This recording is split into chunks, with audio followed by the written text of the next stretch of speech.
Hi, folks. This is Mark by Mark A. Foster, Ph.D. for the Institute for Dialectical Meta-Realism. Let's get rolling. I wanted to talk about some recent events, especially regarding the situation in Palestine, but not exclusively so. And so for that reason, I will begin discussing other things. First, I will read you just a brief portion of a story um, concerning an American operation, and then we'll go on to discuss other things after that. Um, you can see that now. Senior U.S. official Nasrallah can stop escalation if he accepts U.S. proposal. Of course, it's that way, isn't it?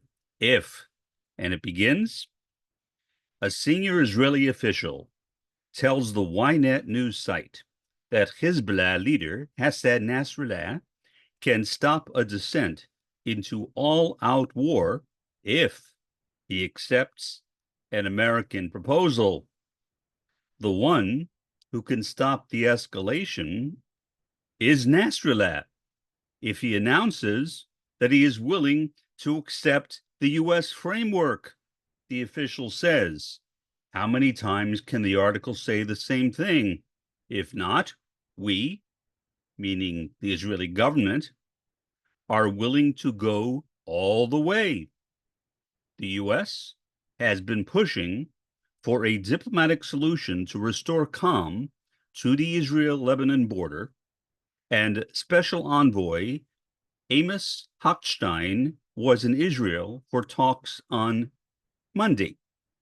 Hezbollah began launching near daily attacks on the north on October 8th in a show of support for the Hamas terror group. Note the use of the term terror group tells you what their bias is. Following its October 7th massacre in southern Israel, but claims it is not interested in war and that it will stop firing once the war in Gaza ends. That seems pretty simple to me, and I can believe that, honestly. Why not? It sounds perfectly logical, just like the Houthis have said that they have launched their weapons at Israel in support of Hamas. Hezbollah is saying the same thing. So why should we not accept that? Why should we not believe that just as the U.S. has this absurd alliance with Israel, that countries other than the Palestinian territories would support Hamas? I mean, why not? Why only Hamas in the West Bank? Why should not other places also indicate their support? I am still waiting for an answer, but of course, there will be no answer. Meanwhile, in North Korea, a series of strategic weapons have been launched, and President Kim Jong-un has said that he is going to prepare for nuclear escalation, the possibility of nuclear escalation in the future. Not that he's going to start a war right now, but he wants to be ready in the case that becomes necessary.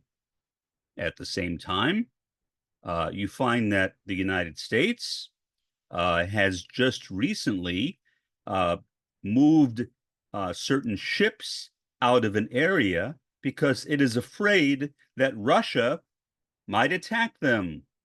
But the U.S. is claiming that these are the kinds of things that happen all the time.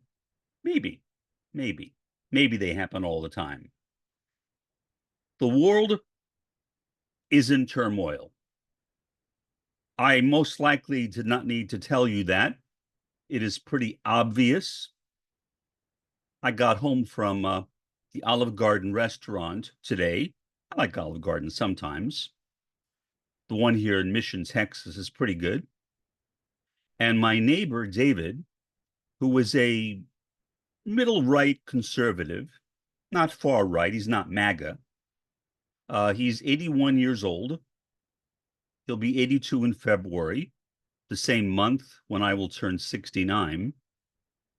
He was very angry at what Israel did to Hezbollah. Was I surprised? No. He is very, very angry at the behavior of Benjamin Netanyahu. This is nothing new. So the opposition to the activities of the Zionist entity are not only from people left of center, and especially people on the far left, but also from conservatives. There are many people who see what Netanyahu is doing, whether it's in Hamas, whether it's regarding the West Bank, whether it's regarding Hezbollah in Lebanon, or whether it's regarding Iran, and do not like what they see. And they are responding negatively to it. That should not be a surprise to anyone. And yet apparently it is. Because if you look at a lot of right-wing news coverage, it would seem that from their perspective, everything is simply going along quite well. The world is proceeding in just the way it should. Well, what happened yesterday? Benjamin Netanyahu and his Likud coalition set off pagers. And to be honest, I didn't know that people even had pagers anymore. I thought those were kind of a relic of my childhood, but apparently I was wrong. Exploded pagers that belonged to members of Hezbollah in Lebanon. And several people were killed, even more were injured.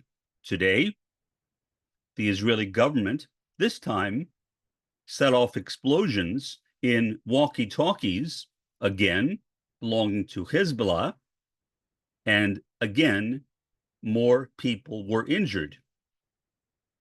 It is a tragedy, but it is the kind of tragedy which I think all of us, or most of us, have come to expect. This is the way in which the Zionist entity behaves. This is the way in which Israel behaves. Now, I have nothing personally against many Israelis. I have an old childhood friend. We are no longer friends anymore, but we are still LinkedIn friends. His first name is Jay. He is a very strong Zionist, as is his entire family. And members of his family spend a lot of time in Israel. He has two members of his family who are working for the Israeli Defense Forces. That's right. They are American citizens, but they are working for the IDF. Is that unusual? It is not unusual at all.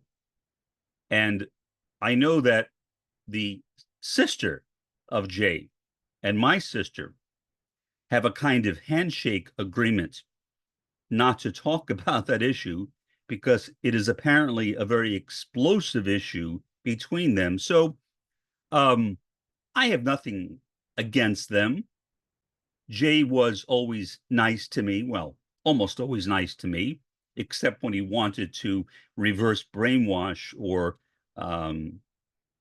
thought control me or something because he thought I belonged to a cult. But regardless, except for that one time, Jay and I have been good friends. So I wish nothing but the best for Jay. I wish nothing for the best of the best for everyone. I hope that everyone will be okay somewhere, but not in Israel, not in what is now Israel. The point of this particular episode of my podcast is to make what may be the most radical statement I have ever made here. And it is this: let's turn Israelis into refugees. Do I know how to do that? No, I have no idea. And I'm certainly not proposing any kind of violence. I would not even know how to do that. I am not personally a violent man. I've never engaged in violence in my life. Personally, I've never engaged in violence. As to my attitude toward violence, I will keep silent on that. I don't want to get into trouble, and so I will remain silent on my attitude toward violence. But have I engaged in violence toward people? No. I'm a nice guy. Most people I know, regardless of whether they like me, find me to be a nice guy. My students, even students with dramatically different views from mine, generally liked me. I would get really, really good evaluations from most of my students. I was a reasonable grader.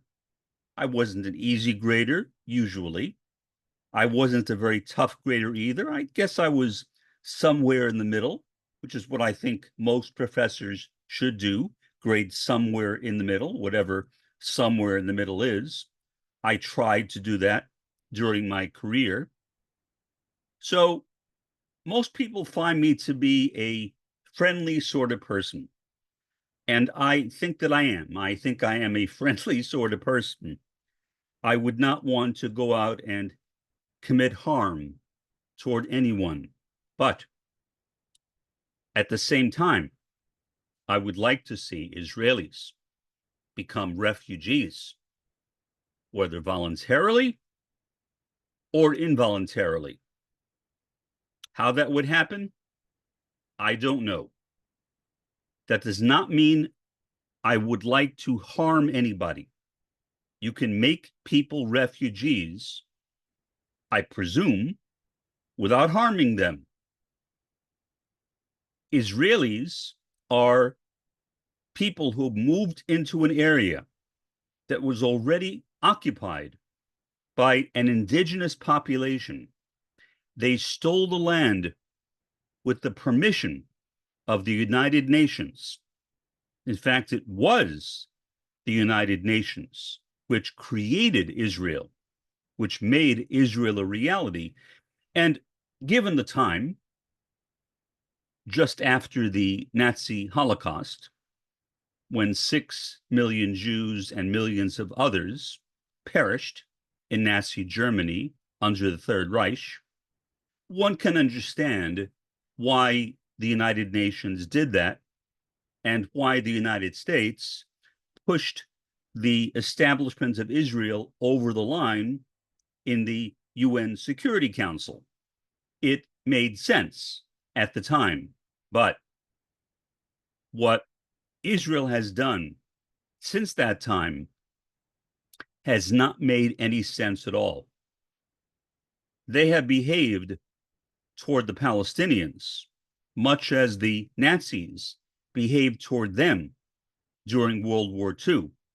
In fact, right now, there are concentration camps, literally concentration camps in Israel for Palestinians, much as right now, the United States still maintains a concentration camp in Cuba, commonly called Guantanamo Bay, or even shorter, Camp Gitmo.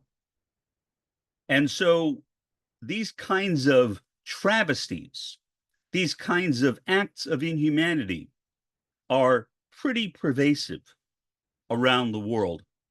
It is hard to find any country which has not to some extent engaged in moral misbehavior. And so I would not want to elevate the misbehavior of Israel above the misbehavior, say, of the United States, of the United Kingdom, or of many other countries.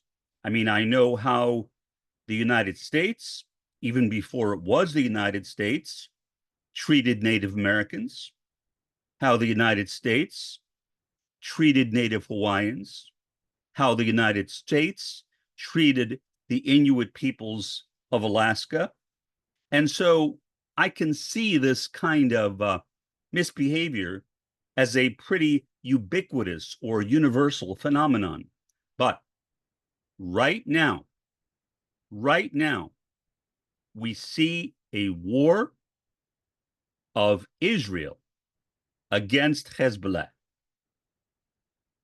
Yesterday, pagers were blown up, killing, injuring people. Today, walkie-talkies were blown up. And again, I also had no idea that anyone used walkie-talkies anymore, but you learn something new all the time. They killed many people by doing that.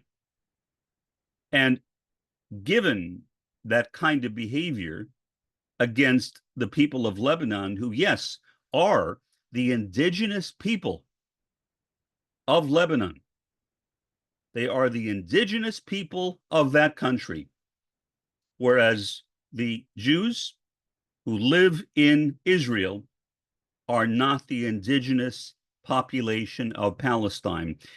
Given that, Israel, in my opinion, has no right to do what it has been doing in Greater West Asia.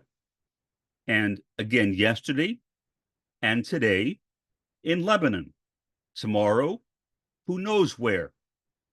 It seems as though Israel has a kind of universal permission slip from the United States anyway to do what it wants, to engage in what it sees as counter-terrorist operations.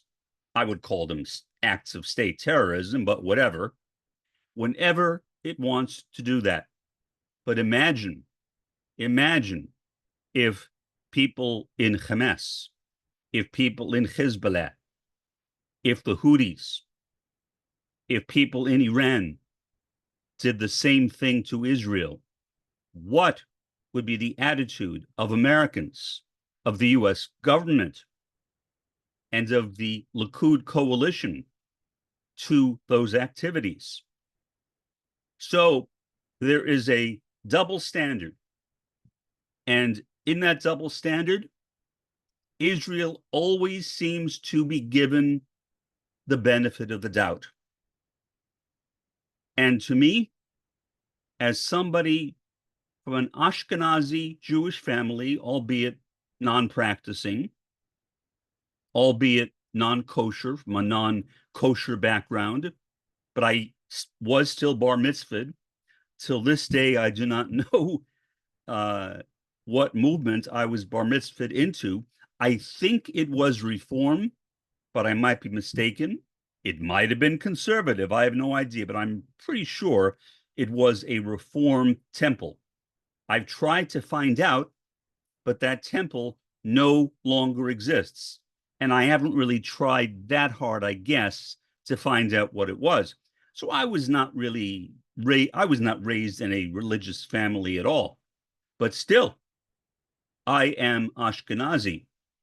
I am one of the people that make up the population of Israel today.